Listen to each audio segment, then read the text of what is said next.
사랑하는 성도 여러분, 오늘 6월 8일 수요일 새벽 만나에 오신 것을 주님의 이름으로 환영하고 축복합니다. 벌써 한 주간의 이제 반이 지나가고 있습니다. 이번 한 주간도 주님의 말씀과 잘 동행하고 계시는지요? 오늘 주시는 말씀 통해서 또 한 주간의 중간평, 내 삶에 대한 중간 점검이 되는 시간이 되었으면 좋겠습니다. 그리고 남은 한 주간의 나머지 시간들도 주님의 은혜 가운데 주님의 말씀과 동행하는 여러분이 되기를 바랍니다.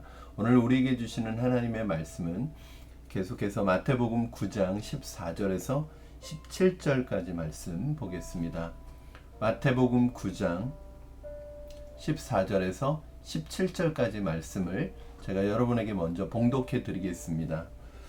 그때 요한의 제자들이 예수께 나와 이르되 우리와 바리새인들은 금식하는데 어찌하여 당신의 제자들은 금식하지 아니하나이까? 예수께서 그들에게 이르시되 혼인집 손님들이 신랑과 함께 있을 동안에 슬퍼할 수 있느냐?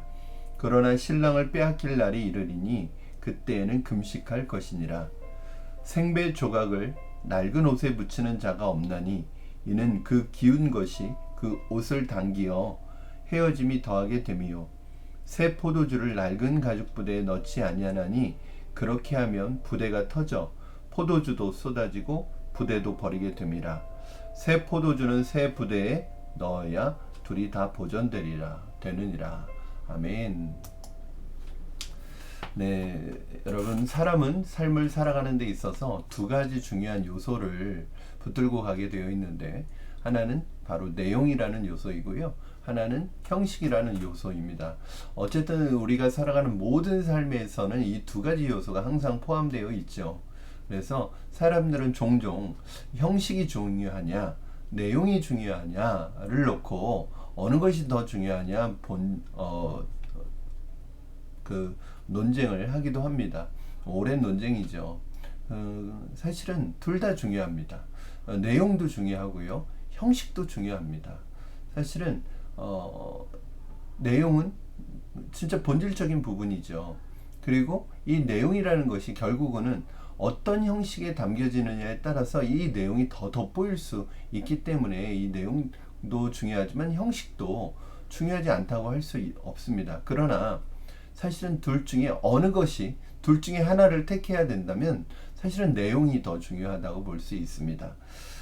오늘 본문에서도 그런 부분을 다루는데, 우리가 한 가지 기억해야 될 것은 내용을 더 빛나게 하고 내용을 더 돋보이게 하는 것이 형식이기 때문에 이 형식도 내용에 걸맞게 변화하고 바꾸어 갈 때 아름다운 열매와 결과를 얻을 수 있다는 것을 여러분에게 먼저 결론적으로 말씀드리고 오늘 말씀을 풀어가도록 하겠습니다. 오늘 본문에는 특별히 요한의 제자들이 나타나서 예수님에게 질문을 하는 장면이 나타나 있습니다. 이 요한의 제자들이 나타나서 예수님에게 어떤 질문을 하느냐, 좀 당돌하면서도 도전적인 질문을 합니다. 우리 어떤 질문인지 14절 말씀 한번 같이 보시겠습니다. 그때 요한의 제자들이 예수께 나와 이르되 우리와 바리새인들은 금식하는데 어찌하여 당신의 제자들은 금식하지 아니하나이까? 요한의 제자들이 예수님에게 이렇게 질문합니다. 우리와 바리새인들은 금식하는데 왜 당신의 제자들은 금식하지 않습니까? 라는 질문을 하고 있습니다. 당시 유대교에서 금식이라는 것은 경건한 수단, 중요한 경건의 수단 중 하나였고 중요한 경건의 요소 중, 형식 중 하나였기 때문에 이 금식을 하는 요한의 제자들과 바리새인들의 눈에 볼 때는, 그들의 눈에는 예수님의 제자들이 경건하지 못한 사람으로 비추어졌을 것이라고 생각이 듭니다. 저는 오늘 이 말씀을 보면서 굉장히 놀라게 되는 것은, 지금 이 질문을 하는 사람들이 바리새인이나 서기관들이 아니라 바로 요한의 제자들이었다는 거예요. 사실은 우리는 세례 요한의 제자들이면 그래도 선생님의 영향을 받아서 어느 정도는 기존에 있었던 바리새인들과는 다른 생각을 가지고 있을 것이라고 생각이 드는데, 사실은 그들의 생각이나 사고의 틀이 기존의 유대교의 방식에서 크게 벗어나고 있지 못하다는 것을 우리는 발견할 수 있습니다. 저는 그래서 느끼게 되는 것이 사람은 그 시대의 방식을 벗어나는 게 참 쉽지 않구나. 그 시대의 방식을 벗어나는 것이 참 어려운 일이구나 하는 것을 느끼게 됩니다. 그렇죠. 그럼 우리가 세상을 향해서 욕하고 세상의 방식을 욕하지만 사실은 우리 그리스도인들 중에서도 세상의 그 방식의 틀을 벗어나지 못하는 사람, 그 사고의 틀을 벗어나지 못하는 사람들이 얼마나 많이 있습니까? 요한의 제자들은 바리새인들과는 분명히 달랐지만 완전히 다르지는 않았습니다. 그들 역시 유대교의 틀과 형식 그리고 유대교의 사고에서 완전히 벗어나 있지 못하다는 것을 보여주고 있습니다. 그 중에 하나가 이제 비교를 하잖아요. 일단은 사실은 종교는 자신의 경건을 자꾸 다른 사람들과 비교를 합니다. 그래서 우월감을 갖기도 하고 또 그렇지 못할 때는 열등감을 갖기도 하고 또 정죄를 하기도 하는 거예요. 왜 이렇게 다른 사람과 자신의 경건을 비교하느냐 하면 그들이 이 자신의 경건을 하나님 앞에서 세워가는 것이 아니라 은밀한 중에 계시는 하나님께 이 자신의 경건을 세워가는 게 아니라 사람을 늘 염두에 두고 하기 때문에 그렇습니다. 예를 들어서 여러분, 제가 요즘에 드는 생각이 이 청소라고 하는 것이요, 정말 어떤 신앙 성숙의 척도라는 생각이 들어요. 그런데 만약에 다른 사람에게 내가 보이기 위해서 교회를 청소하고 교회를 쓸고 닦고 하는 것은 사실은 다른 사람을 향한 정죄와 다른 사람보다 내가 우월하다는, 내가 하지 못했을 때는 또 열등감에 빠질 수도 있는 것이죠. 그러나 이것이 내가 하나님 앞에서 하나님만을 염두에 두고 하는 것이라면 전혀 그럴 수가 없겠죠. 그것은 하나님과의 관계 속에서 하나님을 더 깊이 친밀하게 섬겨가는 하나의 자기의 방식이 되겠죠. 경건의 통로가 될 수 있겠죠. 오늘 요한의 제자들이었지만 이 요한의 제자들은 이 틀을 벗어나지 못하고 있었습니다. 이에 대해서 예수님께서 왜 금식해야 하는지, 그리고 금식하지 않는 이유는 또 무엇인지를 오늘 말씀하십니다. 우리 15절 말씀 함께 보도록 하겠습니다. 예수님이 이렇게 말씀하세요. 예수께서 그들에게 이르시되 혼인집 손님들이 신랑과 함께 있을 동안에 슬퍼할 수 있느냐? 그러나 신랑을 빼앗길 날이 이르리니 그때는 금식할 것이니라. 예수님께서 요한의 제자들이 금식하지 않는 이유에 대해서 질문에 대해서 설명을 해주시는데, 저는 이제 사복음서를 보면 예수님의 이 방식이요, 대화를 이끌어가는 방식이 참 탁월하다는 생각을 해요. 어떤 적개심을 가지고 질문을 하든, 도전을 가지고 질문을 하든, 호기심을 가지고 질문을 하든, 예수님께서 대부분 즉답을 피하십니다. 그 질문에 대한 바로 어떤 그 질문에 대한 답을 피하시고 주로 역으로 질문을 하신다든지 또 비유를 통해서 대답을 하시는 경우가 굉장히 많이 있어요. 이것이 굉장히 중요한 예수님의 대화법이거든요. 상대방으로 하여금 이렇게 함으로 인해서 상대방으로 하여금 자신이 질문한 그 본질에 대해서 깊이 생각해 보도록 합니다. 즉 예수님이 질문을 하거나 생각의 비유를 통해서 대답할 때 그 사람이 가지고 있는 생각의 틀을 건드리는 것이죠. 생각의 틀을 만지는 것입니다. 대부분의 어떤 사람들이 질문을 할 때 어떤 상태에서 질문을 하냐면 자기의 틀을 가지고 질문을 하거든요. 자기의 생각과 사고를 가지고 질문을 해요.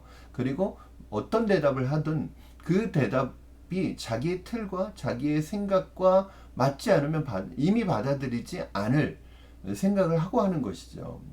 그런데 예수님은 무엇을 하시는 것이냐면 그들이 가지고 있는 그 생각의 틀을, 즉 그 생각의 뿌리를 흔들고 계시는 거예요. 너희가 하고 있는 그 생각이 정말 바른 생각인지, 그것이 옳은 생각인지를 먼저 깨닫게 해주시는 것입니다. 그 질문이나 비유는 그 사람의 생각의 틀에 대해서 다시 한번 점검하는 시간이겠죠. 그래서 예수님께서 금식을 왜 하느냐에 대한 이 질문을 하시고 싶으신 거죠. 역질문인 거죠. 근데 이걸 비유를 통해서 하신 거예요. 다른 말로 하면 너희가 그렇게 의식적으로 많이 하는 금식인데 그 금식을 왜 하는 거니? 지금 내 제자들은 금식하지 않는 이유가 있다는 거예요. 혼인잔치에 손님들이 신랑이 있을 때는 슬퍼하지 않는다는 거예요. 신랑을 빼앗길 날이 오면 그때는 슬퍼하고 또 그때 금식할 것이라는 거죠.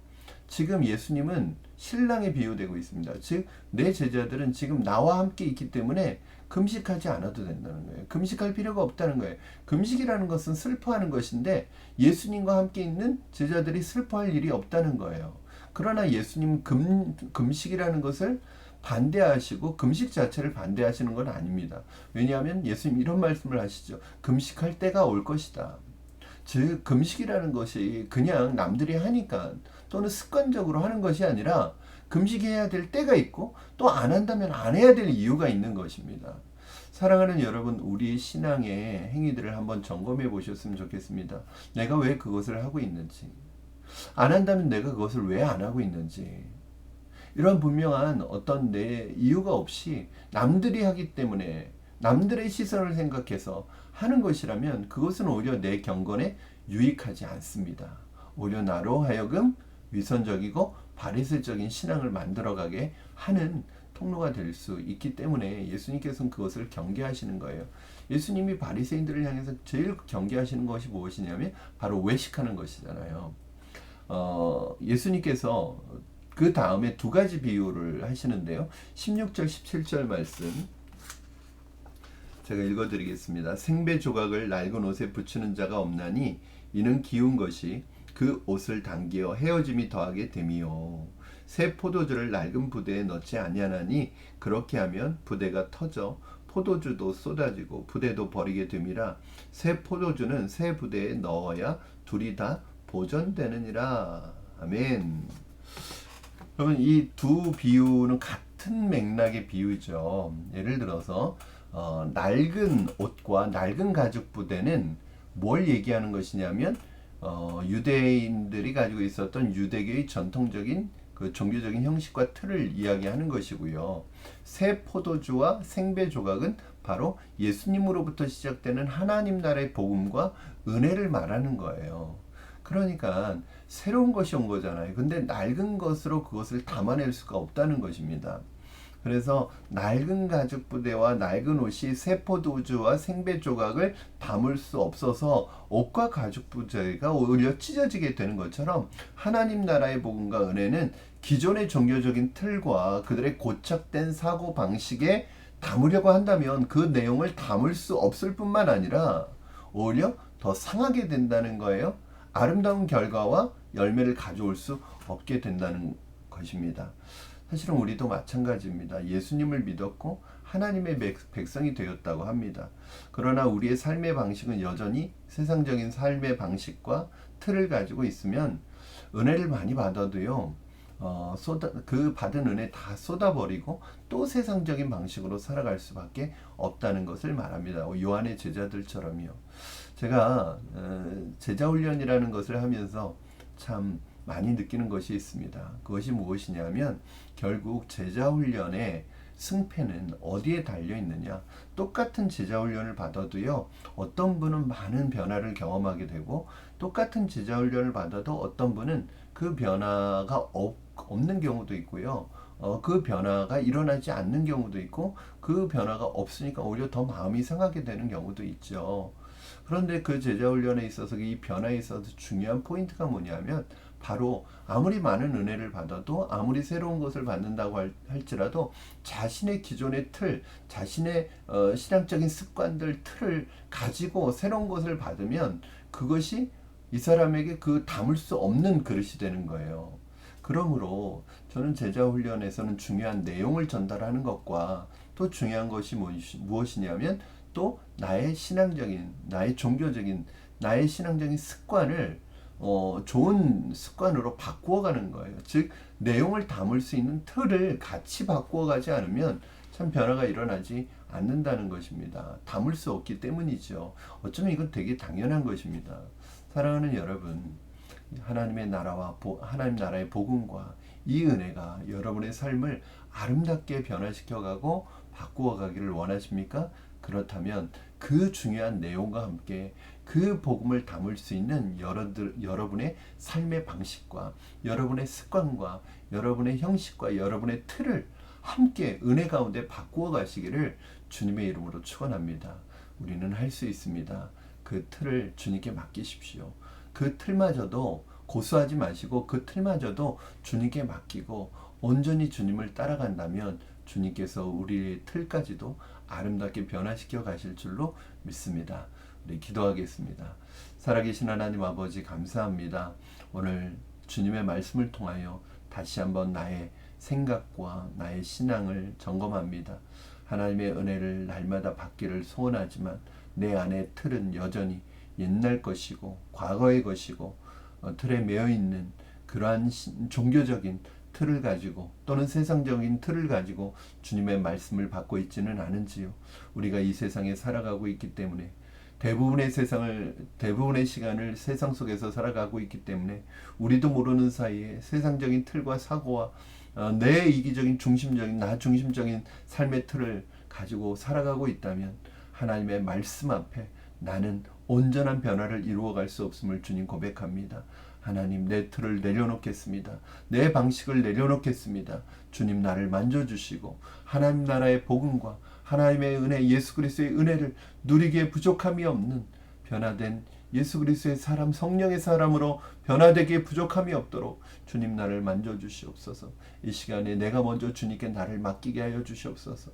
하나님 나의 틀을 포기하게 하여 주시옵소서. 나의 틀을 내려놓게 하여 주시옵소서. 나의 방식을 내려놓게 하여 주시옵소서. 온전히 주님이 나를 다스릴 수 있도록 하나님 앞에 순복하고 순종하는 우리가 되게 하여 주시옵소서. 감사하며 예수님의 이름으로 기도하옵나이다. 아멘. 사랑하는 성도 여러분, 오늘도 하나님 나라의 백성으로 살아가는 것 쉽지 않죠. 여전히 세상 속에서 많은 시간을 보내야 되는 여러분들 안에 그 시간들이 세상에 지배당하고 정복당하는 시간이 아니라 그 시간을 하나님 나라의 백성으로 살아가는 시간으로 바꾸어 가시는 저와 여러분 되기를 주님의 이름으로 축원합니다. 그래서 우리의 24시간이 오직 주님 안에 주님 앞에서 코람데오로 살아가는 우리가 되기를 주님의 이름으로 축원합니다. 여러분 내일 목요일 새벽 만나에서 다시 말씀으로 찾아뵙겠습니다. 말씀으로 만나겠습니다. 오늘 하루도 승리하십시오.